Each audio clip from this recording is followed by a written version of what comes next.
Tuwing umaga na nga lamang ay lagi na lamang namin problema kung ano ba ang kakainin namin sa almusal.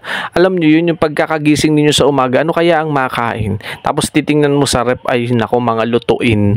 At yun ba, may mga time na nakakatamad bagang magluto, nakakatamad kumilos. Pareho kami ni Mami. Kaya minsan nakatulala na lang, nag-iisip ano kaya ang magandang kainin.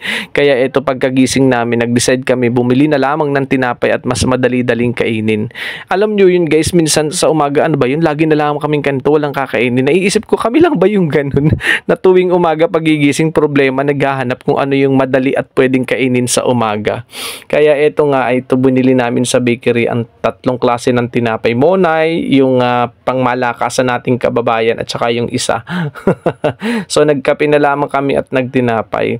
Minsan kasi nakakatamad kumilos sa umaga, nakakatamad magluto, ay magluluto ka pa ng ulam, medyo tamlay ka pa kagigising. Wala pa tayo sa wisyo para magluto, para magsaing, magluto ng ulam.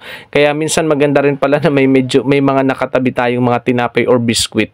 Kaso ang monay naman guys, pag itinatabi natin, kinabukasan, after one day, iba na kinabukasan, hindi na siya ganun kalata. Yun lang guys, thank you for watching, pa-follow, pa-like tayo.